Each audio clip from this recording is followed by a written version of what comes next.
And just stand straight up and down. And I'll have students just kind of imagine that there's Velcro from the top of their head, middle of the back, all the way down to their tailbone, and you would Velcro from top down to a wall. Okay, so the first thing we're gonna do is we're just gonna peel ourselves off the wall from the top down, so the head's gonna go ahead and tilt forward first, and then the upper back's gonna start to pull off the wall, the mid-spine's gonna start to pull off the wall, and then just a little bit in the lower back, although we're gonna feel like a lot of that's probably staying where it is, right? I want to talk to you today about Live View Golf. Now, you guys hear me say all the time that you need feedback when you're practicing. You need to know if you're actually doing what you're trying to do, and the best way to give yourself feedback ultimately is video. And not only is video the best way to give yourself feedback, but being able to see yourself simultaneously as you're doing a movement is the best form of video feedback. It's the best way I've seen to make changes in your swing and be able to correlate the differences between your feels and your reels. Live View is super easy to use and set up. Simply set it up behind or in front of you. You connect it with your iPad or phone, pop that on the ground. You can actually do your practice, see yourself as you're doing it, the best way to expedite your process. I encourage you guys to check out Live View Golf. We'll put a link in the description down below with a coupon code. What's up, guys? Eric here out at the beautiful Atlantic Beach Country Club. In today's video, we're going to be talking about what I think is the #1 enemy in your golf swing, and I'll reveal what that is in just a moment. Obviously, to my left here, not by myself, Mr. TJ Yeaton. Thanks for having us out, man. Appreciate you. So TJ's an awesome teacher. If you guys haven't seen his stuff before, he's got all the awards and it's very, he should have all the awards. You guys see in this video, we're gonna link his Instagram after. You guys can check out some of those. Awesome golf coach. Very good mechanical knowledge of the golf swing, which is part of the reason why I was so excited to come down and talk today. I wanted to do these videos that are a little more technical on purpose. So let's dive into how the, I almost gave it away there, I guess I'm gonna give it away, which is the #1 enemy, or one of the things, right, that causes so many problems later on in the swing, which is, we're gonna call them hips. Okay. In this video, is how your hips work. Sure. Right? So where your hips or pelvis sit at setup, huge issues we see in the setup that cause issues later on, how they work during the backswing in a couple different motions, right? And really how that has an effect on everything else. Right. So I guess let's start with, TJ, if we look at where the pelvis sits, forward, back, front, away from the tilt at setup, right, would you agree with the statement that where they sit at setup for a lot of players causes issues later on? Absolutely. And then to further that, how they move during the backswing is going to have a direct effect on how the rest of my body moves, which is going to affect my arms, hands, club, Sure. which can make things on the way down a lot easier, a lot more difficult. Right. Okay. Yeah, absolutely. So it does matter, right, how they move. So maybe if we start with the setup position first, Yep. and like checkpoints for setup, like where, hey, I'm coming in, I'm like, hey, where should my hips be?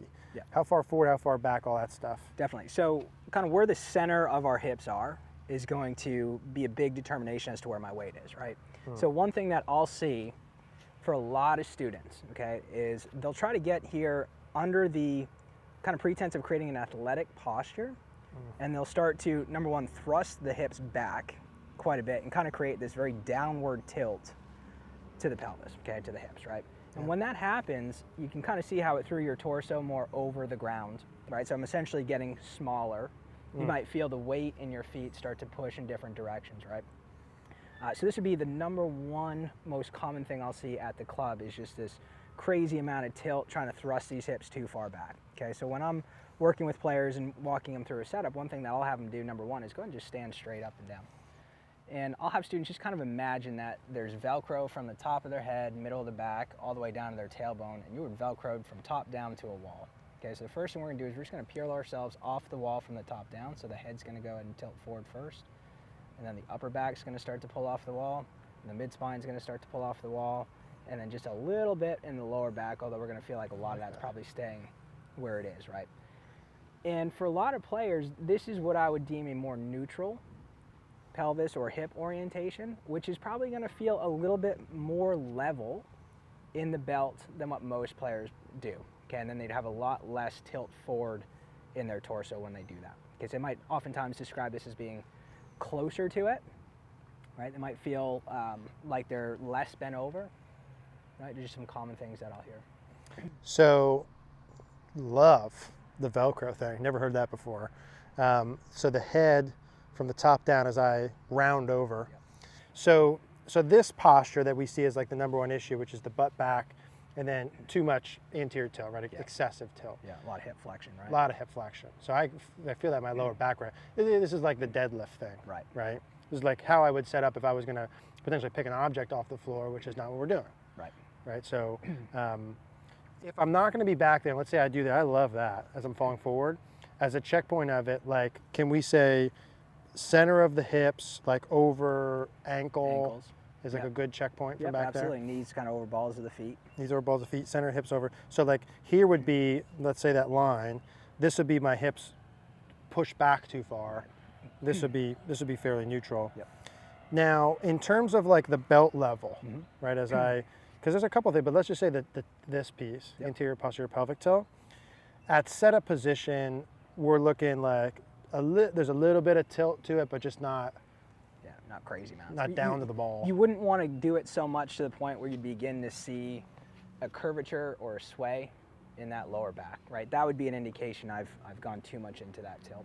Okay, so like lumbar, like my lower part of my back, straight. Lower back spine would be straight. Straight. And then it rounds Yeah. up. And I would like to see a little bit of curve in the mid spine, right? So kind of between the shoulder blades, I'd like to just see that a little bit more rounded than flat. And I can simply do that by doing the off the wall part. Off I the love wall, that. yep. Head down, shoulders forward. So hips more centered like that. And then again, because we're saying like most people I see that are overdoing it, like you said, have too much this way. Correct. So like, hey, tuck your hips under more. Yep. You're kind of pulling your belt buckle line more level to the ground, which feels like my lower back, instead of it being rounded this way, has more space. Like my lower back gets flatter, to your point. I like that a lot.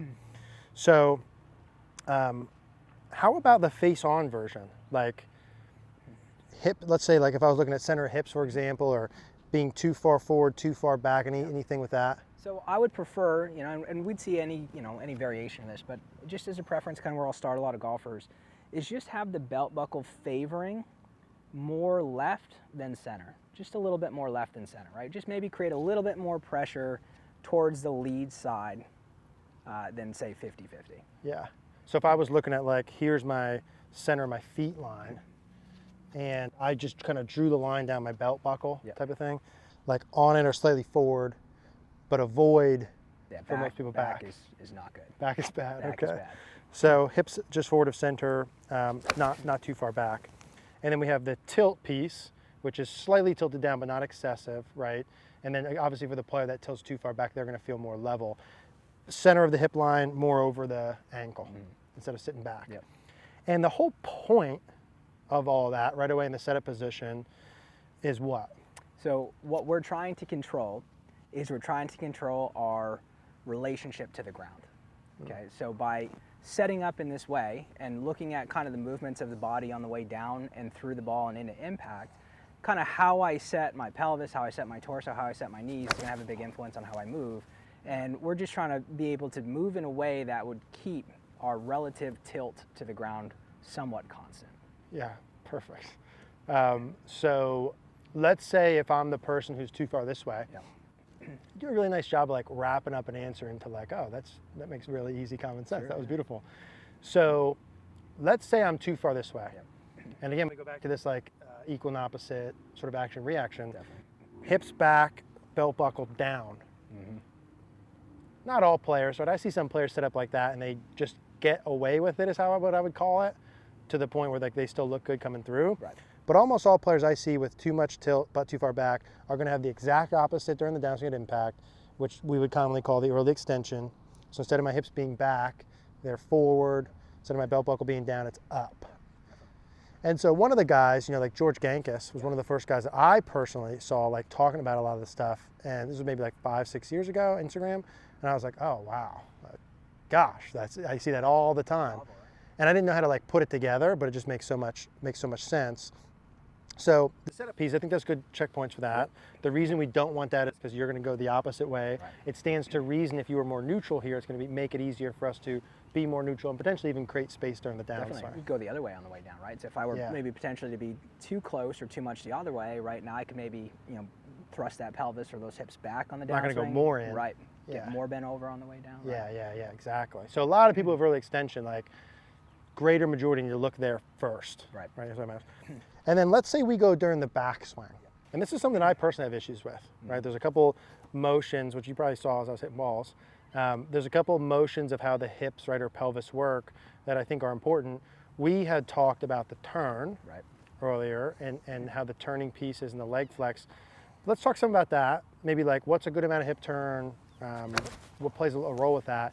But then also like, when I set up with this tilt where my belt buckle's slightly down, am I going more down on the way back, keeping it kind of the same, going up, some of that stuff too? Yeah, definitely. Yeah. So, starting with, let's say, what may be a good range, a lot of that's going to be dependent on, my mobility, my flexibility, and so forth. But I would just say, as a general rule of thumb, right, we're maybe looking for, if the hips are at 0 degrees right now, about 45 degrees or so by the top of backswing. All right, so in order for that to happen, we would have to change flex in the legs to some degree, right? That would allow my hips to turn a little bit more. And then because the legs are going to change flex, this is also going to cause your right hip to move up, left hip to move a little bit more down, and then create a little bit of tilting in the hips as well. Okay? So when I go back, that tilt, like that lead hip lower than my right, is coming from the legs changing flex, Correct. which allows the turn. Allows a turn and allows my upper torso to tilt as well. Yeah, okay, good. So when I go back, so my left leg's increasing bend, right? Yep. My trail leg's extending as I go back. My belt buckle, I'm turning as I do that. Now, how about the tilting part? Yeah. So, my preference is, right, again, at the club level, we're going to see a lot of players that are not really flexible, don't have a lot of mobility in their hips. We're going to see Like grinding yoga every morning? Yeah, probably not, right? Okay. So we're going to see that belt buckle, I would like to say, stay relatively, in the same orientation, or maybe even move upwards just a little bit. A little bit of hip extension in that trail leg might level that belt out just a little bit. Just a touch, but probably not like not crazy. excessive either way. Right. One of the things I see a lot with the hips during the backswing, and a lot of it due to the fact that they're too far back, right? The hips sit back, the weight's in the heels, too much anterior tilt, and then during the backswing, the weight moves towards the toes too much. Yep. Yeah, levels out. And then, let's say the butt comes off the wall, head comes off the wall. That's a very common pattern that I see like a sort of normal player come in with. So let's start with that player. Sure. So we said, hey, if you did this, you got too far back, tilted, you got to feel the opposite. You got to feel the hips a little more forward. You can use the wall with the Velcro. I think that's super good. You're going to feel like your upper body's rounding over to get to the ball, much more than you're bending from the hips. Probably going to feel a lot closer to it too. Feel closer to it. Taller. Taller. Let's say I'm me, or the player who the hips, too much hip extension, right? Let's start with that. Let's say I'm that guy. Yep. So what are some things that I might look for to fix that? Yep. So number one, right, obviously we've got our posture. Okay, so it looks pretty good, looks pretty neutral. As we go up to the top, we're going to allow those legs to change flex. We're going to allow those hips to turn. Very good. And then if you're a player that is moving into early extension from here, right? A lot of times we'll talk, talked about the club and the pitch of the club coming down, how that influences it. But really from here, it's a matter of figuring out how do I maintain this relative tilt towards the ground, right? So what we would see in transition is the left shoulder, left rib cage, left hip would stay lower than the right shoulder, right rib cage, right hip. And it's going to start to have a little bit of rotation from the downline view and maybe just a little bit of forward from the face-on view. Okay. Yep. And what that would do is actually begin to kind of thrust my hips almost back a little bit, okay, as that lead side stays down. Yep. So as I feel my lead shoulder, let's say lead shoulder works a little bit more kind of down and forward in this direction. If my hips kick in, that lead shoulder is not going down and forward. It's going to start to work. It's going out. So you can actually utilize that upper body reference point, that bend and that tilt to help with the hips back. Let's say during the backswing, if my hips, let's say they kick in too much, right? Because I think a lot of those you would see go together. The legs probably don't change flex enough. Right, not enough depth, that right hip. Yeah. And so right away, like that, if my trail leg doesn't extend as much, my hip doesn't get deep enough, or my lead leg doesn't bend as much, hips kick in. So a lot of that would just get fixed by getting the leg flexing correct. Changing flex in the legs. Yeah. So even like for me, when I look at it, it's like, well, when that happens, my pelvis gets level, hips come in, shoulder comes up. It's like my left leg doesn't flex as much, and my shoulder doesn't extend as much. Sure. It's like pretty black and white to see. Yeah. Just a matter of like, I go in and do it, right? Would you say that legs changing flex is really like the primary thing that triggers the tilt, the turn, maybe like the most important? It facilitates a turn and then directly influences the tilt, for sure, right? So without some degree of legs changing flex, right, we're gonna have a really hard time as players creating rotation, and certainly we're not gonna have any ability to tilt very much at all. Love that. So I take my setup, I'm coming in, I'm gonna go from the start position. Take my setup sort of on the wall, right? I have my rounding from the top down. I like that. So now like my butt with the Velcro is still on the wall. Still on the wall. Right. It would almost stay on the wall pretty much the entire time. Yeah, yeah. You know, one of the things that I like that I think I saw George do was he would have someone stand with and I don't want to butcher this, maybe this wasn't how he did it, but this is what I saw, was like a fist behind their butt cheek, and be like, hey, set up to the ball, but your butt can only go back to that fist. Sure. I was like, oh, that's good. Right. That's perfect, right, for someone who does the other way. So hips center over the center of the ankle is a good reference point. Kneecaps over balls of feet. Belt buckles in the middle or just slightly forward relative to here. I've got a neutral amount of tilt, right? Not excessive this way. As I make my backswing, as I'm looking for 45 degrees of turn, my left knee goes down and forward, right? Just some flex to that. My trail leg extends and my hips are turning. And like for me, and I think this is a common thing some of you guys will have, who doesn't extend the trail leg enough, the hip doesn't get deep enough or turned enough, or there's been a series of chain reactions, you really need to feel that and focus on the changing of flex piece. And I think that that's going to change a lot for the players in terms of how much tilt they have, the depth they're able to create, and probably a lot of other pieces later on in the backswing. So I like that. I think that that's pretty encompassing of how the hip motion works. And then like why is this like the number one enemy is all that stuff we just talked about, the setup and how they go back, is going to directly influence what happens on the way down. Right. I mean, how many players do we see, like we talked about, is too far back, or another way, they're too far forward going back and then too far forward again. But that impact position of being stood up isn't really like the problem. The problems happen much earlier on. Yeah. And there's probably a slew of things we could come up with as to when I make my backswing, let's say I don't change my flex. Let's list 2 or 3 while we're here. Yeah.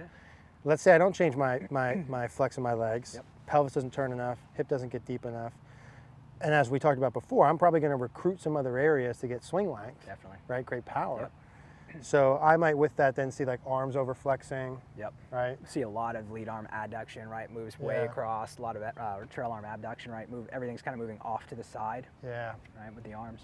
And then again, here comes this, and that's like the triple whammy, right? Then the shaft gets steep, and your hips are already too far forward. Then you got to really shallow it at the bottom, big contact issues, etc. So I think that's pretty good. The hip motion. Hopefully that guys gives you some checkpoints to look at, some common errors that we see. I sometimes see the opposite issues what we talked about, but it's far less than those players with the hips too far back and too much tilt. Some beginner golfers I see with their hips too far under them and forward, but I think that's a rarity. I think most people have to do the opposite for the most part. Same thing on the way back. I don't see, some players you might see like, they might get too straight too soon with their trail leg. They might do some of that. Coordination of it, right? Yeah, like the step, doing it progressively during the backswing. So another day, another conversation. That was awesome. Thank you. Guys, if you enjoyed this, we have some other, I'm going to link another video that has to do with the hip motion in the golf. So you guys may like that. I'm also going to put it on CogornoGolf.com. We'd love to see you there.